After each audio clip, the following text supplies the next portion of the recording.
بالله من الشيطان الرجيم. بسم الله الرحمن الرحيم. والذين كفروا أعمالهم كسراب بقيعة يحسبه الظمآن ماء حتى إذا جاءه لم يجده شيء ووجد الله عنده فوفاه حسابه والله سريع الحساب. اللہ رب العزت نے اپنے نور کا ذکر کیا تھا.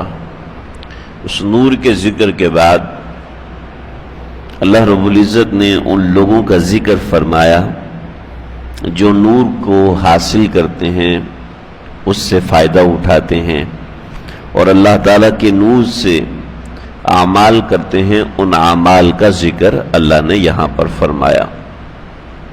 رجال لا تلہیہم تجارت ولا بیع عن ذکر اللہ، اور فی بیوت اذن اللہ ان ترفع ویذکر فیہا اسمہ. اس میں ذکر فرمایا کہ نور کا ظہور کہاں پر ہوتا ہے. اس سے آگے کی آیات کے اندر اللہ تعالیٰ نے بیان فرمایا ہے ان لوگوں کا ذکر جو اللہ کے نور سے محروم ہیں. یعنی اللہ نے اپنے نور کی برکت سے جو ہدایت نازل فرمائی ہے وہ لوگ اس ہدایت سے، اس نور سے محروم ہیں. وہ کیا ہیں؟ والذین کفروا، وہ لوگ جو کہ اللہ کی ذات کا انکار کرتے ہیں لیکن وہ اعمال بڑے اچھے اچھے کرتے ہیں. انہوں نے ویلفیئر سینٹرز بنائے ہوئے ہیں، ریڈ کراس بنائی ہوئی ہے، لوگوں کی مدد کرتے ہیں، جہاں پانی نہیں ہوتا نل لگواتے ہیں اور لوگوں کی ہر لحاظ سے خدمت کرتے ہیں.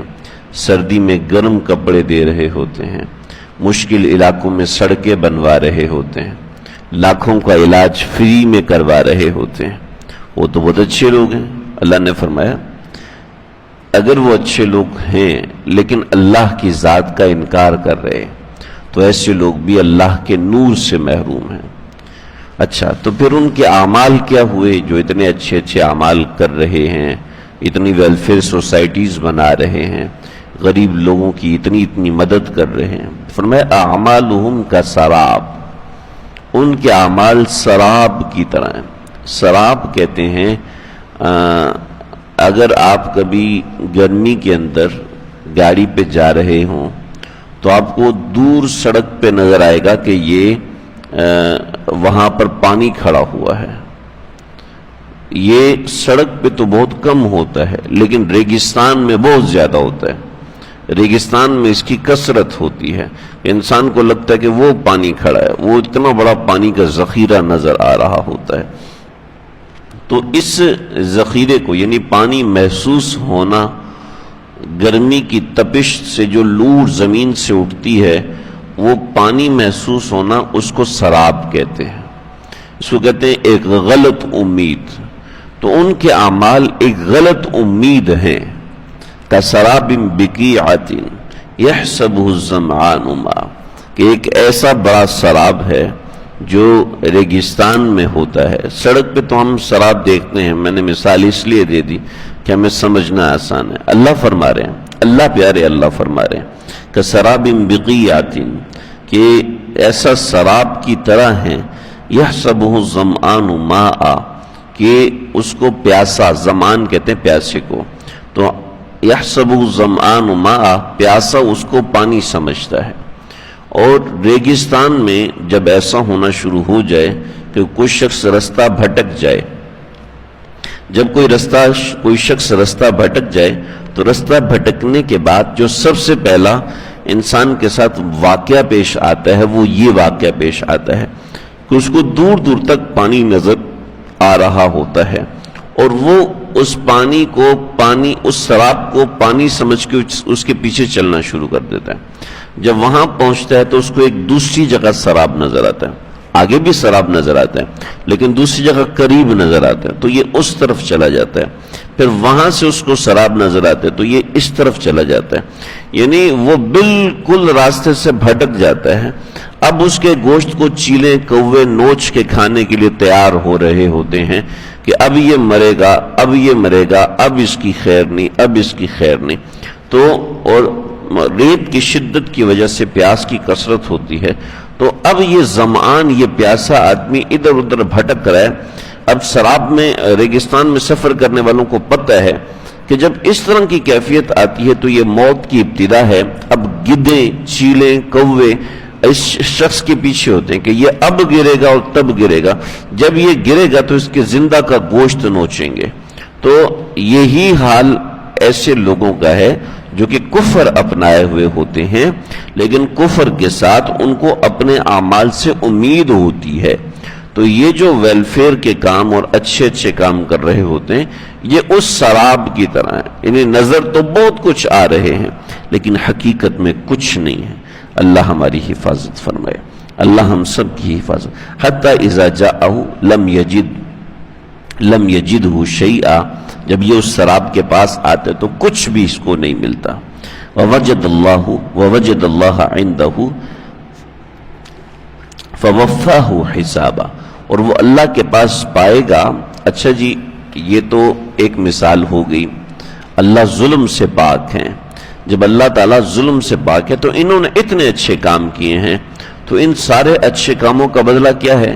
تو اللہ فرماتے ہیں اللہ ان کو اپنی طرف سے بدلہ دیں گے، اللہ ان کو اپنی طرف سے بدلہ دیں گے۔ روایتوں میں ایک واقعہ لکھا ہے کہ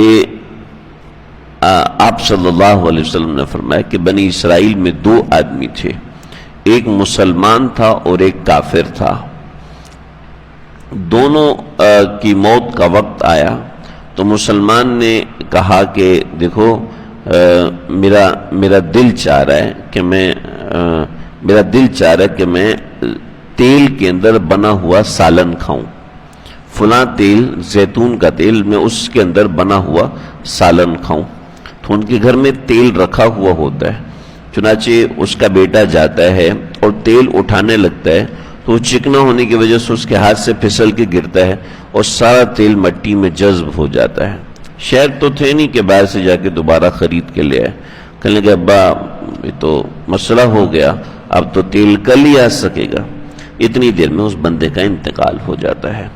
دوسری طرف سے جو ایک کافر تھا، اس کافر نے کہا کہ میرا دل چاہ رہا ہے کہ میں مچھلی کھاؤں۔ کہ جی مچھلی، ظاہر بات ہے مچھلی اس وقت نہیں مل سکتی، دیہاتی علاقہ ہے، مچھلی کے لیے تو فلاں جگہ جانا پڑتا ہے۔ تو تھوڑی دیر میں دیکھا کہ ان کے گھر کے اندر جو چھوٹا سا نہانے کا تالاب تھا، اس نہانے کے تالاب کے اندر تو کچھ بھی نہیں ہوتا، لیکن دیکھا کہ اس کے اندر ایک ہلچل مچی ہوئی ہے، دیکھا کہ اس کے اندر اتنی بڑی مچھلی ہے۔ اللہ نے فرشتوں کو حکم دیا اس میں مچھلی ڈال دو، چنانچہ مچھلی ڈالی، مچھلی نکالی، اس کو پکایا، پکانے کے بعد ان کو دی، اس نے کھائی اور کھا کر کچھ دیر میں اس کا انتقال ہوا۔ روایتوں میں آتا ہے کہ دونوں فرشتوں کا آپس میں ملاقات ہوئی اور دونوں پریشان ہوئے کہ کافر کی خواہش اللہ نے پوری کر دی، اور وہ حالانکہ اس کے پاس خواہش پوری ہونے کا کوئی سبب نہیں تھا، مسلمان کی خواہش پوری ہونے کا سبب موجود تھا، پھر بھی اللہ نے اس کی خواہش پوری نہیں ہونے دی۔ تو دونوں اللہ کے پاس حاضر ہوئے اور سوال کیا کہ اللہ جی ہمیں یہ بات سمجھ میں نہیں ہے کہ جو مسلمان ہے اس کے ساتھ تو یہ اچھائی ہونی چاہیے تھی، لیکن مسلمان کے ساتھ ہوئی برائی کہ اس کی خواہش پوری نہیں ہوئی، اور کافر کے ساتھ برائی ہونی چاہیے تھی، اس کے ساتھ ہوئی اچھائی، تو ہمیں سمجھ میں نہیں آتا کہ یہ کیا ہوا۔ تو اللہ نے فرمایا کہ دیکھو مسلمان کی ایک گناہ ہمارے پاس تھا، اب اس کا وہ گناہ اس کو جہنم میں لے کے جا رہا تھا، اور نیکیوں میں اتنی طاقت نہیں تھی کہ ان کو جنت کی طرف کھینچ سکے، چنانچہ میں نے اس کے اوپر ایک مصیبت ڈالی، ایک تکلیف ڈالی، اس تکلیف کے عوض اس کے گناہ کو معاف کر دیا، چنانچہ اب یہ سیدھا جنت میں جائے گا۔ اور جو کافر ہے، کافر کی ایک نیکی ہمارے ذمے تھی، اب اس نیکی کا صلہ آخرت میں تو دیا نہیں جا سکتا کیونکہ وہ کافر ہے، چنانچہ نیکی کے عوض دنیا میں اس کو ایک راحت پہنچا دی، چنانچہ وہ راحت اس کو مل گئی، اب وہ براہ راست جہنم میں جائے گا۔ تو یہ اس نوعیت کی چیزیں ہوتی ہیں کہ اللہ رب العزت ان کو دنیا میں عیش و عشرت ایسا دے دیتے ہیں کہ یہ دنیا کے اندر ان کی اس نیکی کا اجر ہو جاتا ہے. تو یہاں پر یہی فرمایا حتی اذا جاءہ لم یجدہ شیئا ووجد اللہ عندہ فوفاہ حسابا، کہ اللہ کے پاس اپنا حساب پورا سورا وہ پا لے گا. واللہ سریع الحساب، اللہ بہت جلد حساب، اللہ بہت تیز حساب لینے والی ذات ہے. چنانچہ یہ ایک قسم کے کفار. دوسرے قسم کے کفار یعنی وہ کفار جو اپنی طرف سے اچھے ہیں کہ ہم تو بہت اچھا ہی کر رہے ہیں، یعنی اپنی ذات سے وہ کسی کو نقصان نہیں پہنچاتے، اس میں کوئی عناد اور بغض نہیں ہے، ان کے ساتھ یہ معاملہ. اب اگلی طور پہ وہ کافر جن کے مزاج میں اس طرح کی چیزیں ہیں اس کا ذکر آگے آئے گا. اللہ سمجھنے کے عمل کرنے کی توفیق عطا فرمائے.